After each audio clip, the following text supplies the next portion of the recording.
ತಾವು ಸ್ಪರ್ಧೆ ಮಾಡಲ್ಲ ಅಂತ ನಾವು ಹೇಳ್ತಾ ಇದ್ವಿ. ಹೇಳಿದ್ದೀನಿ. ಯಾಕೆ ಸರ್ ರೀಸನ್ ಏನು ಸರ್? ರೀಸನ್ ಏನಿಲ್ಲ ನೋಡಿ, ನಾನು ಇವತ್ತು ಒಬ್ಬ ಪಕ್ಷದ ಕಾರ್ಯಕರ್ತನಾಗಿ ಈ ಪಕ್ಷದ ಬೆಳವಣಿಗೆಗೋಸ್ಕರ ದುಡಿಮೆ ಮಾಡಬೇಕು ಅಂತಕ್ಕಂಥದ್ದು ಭಾಳ ಸ್ಪಷ್ಟವಾಗಿ ನಿರ್ಧಾರ ಮಾಡಿದ್ದೇನೆ. ವಯಸ್ಸಿದೆ, ಪಕ್ಷ ಕಟ್ತಕ್ಕಂಥ ಕಾರ್ಯಕರ್ತರ ಜೊತೆ ಹುಮ್ಮಸ್ಸಿನಿಂದ ಕೆಲಸ ಮಾಡ್ತಕ್ಕಂಥ ಒಳಗಡೆ ಭಾವನೆ ಇಟ್ಕೊಂಡಿದ್ದೀನಿ. ಹಾಗಾಗಿ ತಾಳ್ಮೆಯಿಂದ ಕಾಯ್ತೀನಿ. ಭಾಳ ಜನ ಆಮೇಲೆ ಇನ್ನೊಂದು ಮಾತು ಹೇಳ್ತೀನಿ ಕೇಳಿ, ಮಂಡ್ಯ ಜಿಲ್ಲೆಯಲ್ಲಿ ಸಮರ್ಥವಾಗಿ ಇರ್ತಕ್ಕಂಥ ನಾಯಕರು ಭಾಳ ಜನ ಇದ್ದಾರೆ. ಇವತ್ತು ನಾಯಕರುಗಳು ಭಾಳ ಜನ ಇವತ್ತು ನಮ್ಮ ಕಾರ್ಯಕರ್ತರು ಬೆಳೆಸಿದ್ದಾರೆ ಮಂಡ್ಯ ಜಿಲ್ಲೆಯಲ್ಲಿ.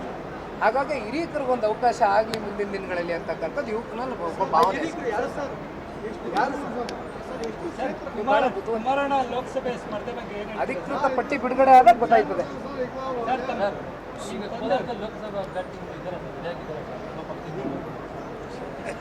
ಯಾಕಣ ತಿರ್ಚಿ ಪರ್ಚಿ ಅದೇ ಕೇಳ್ತೀರಿ ನೋಡಿ. ಇಲ್ಲಿ ಈಗ ಹಾಲಿ ಸಂಸದರು BJPಯಿಂದ ಇರ್ತಕ್ಕಂಥದ್ದು. ಹಾಗಾಗಿ ಗೊಂದಲದ ಪ್ರಶ್ನೆಗೆ ಗೊಂದಲದ ಉತ್ತರ ಕೊಡ್ಲಿಕ್ಕೆ ನಾನು ಸಿದ್ಧ ಇಲ್ಲ. ಅಧಿಕೃತ ಪಟ್ಟಿ ಬಿಡುಗಡೆ ಆಗೋರು ದಯವಿಟ್ಟು ಅವರೆಲ್ಲ ನೋಡಿ, ಇವತ್ತು ಎಲ್ಲ ಜಂಟಿ ಸಭೆ ಮಾಡಬೇಕು ಅಂತಾರದು ಯಾಕೆ? ಪ್ರತಿಯೊಬ್ಬರನ್ನು ವಿಶ್ವಾಸಕ್ಕೆ ತಗೊಂಡು ಹೋಗ್ಲಿಕ್ಕಲ್ವೇ? ಹಾಗಾಗಿ ಮಾಡ್ತೀವಿ, ನಮ್ಮ ಜವಾಬ್ದಾರಿ, ನಮ್ಮ ಕರ್ತವ್ಯ ಇದೆ. ಸಹಜವಾಗಿ ಬೆಳೀತದೆ. ಇವತ್ತು ಪಕ್ಷ ಇವತ್ತು ಸರಿ ಸುಮಾರು 4,85,000 ಜನ ಇವತ್ತು ಮತದಾರರು ನಮ್ಗೆ ಆಶೀರ್ವಾದ ಮಾಡಿದ್ದಾರೆ ಪಕ್ಷಕ್ಕೆ. ಹಾಗಾಗಿ ಆಕಾಂಕ್ಷಿ ಪಟ್ಟಿಗಳು ಸಹಜವಾಗಿ ಬೆಳೀತದೆ.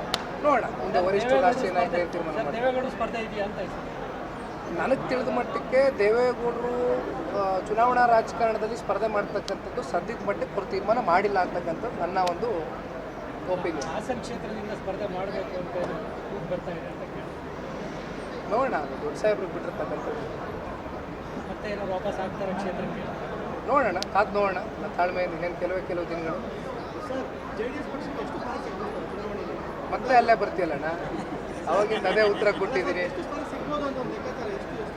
ಹೇಳಿದ್ವಲ್ಲಣ್ಣ, ನಮಗೆ 28 ಕ್ಷೇತ್ರನೂ ಗೆಲುವು ಸಾಧಿಸಬೇಕು, ನಮ್ಮ ಉದ್ದೇಶ ಅದು. ನಿನ್ನೆ ಪಕ್ಷದ ವರಿಷ್ಠರು ಕೂಡ JP ಭವನದಲ್ಲಿ ಪ್ರೆಸ್ ಮೀಟ್ ಕರೆದು ಇದನ್ನೇ ಹೇಳಿದ್ದಾರೆ. ನಮಗೆ ಎಷ್ಟು ಸ್ಥಾನ ಬಿಟ್ಕೊಡ್ತಾರೆ ಅಂತಕ್ಕಂಥದ್ದು ರಾಷ್ಟ್ರೀಯ ನಾಯಕರು ಪಕ್ಷದ ವರಿಷ್ಠರು ಕೂತ್ಕೊಂಡು ಸೂಕ್ತವಾಗಿ ತೀರ್ಮಾನ ಮಾಡಿ ಅತಿ ಶೀಘ್ರದಲ್ಲೇ ನಿಮ್ಮ ಮುಂದೆ ಇಡ್ತೇವೆ. ಅಲ್ಲಿವರೆಗೂ ತಾಳ್ಮೆ ಕಾಯೋಣ. Thank you.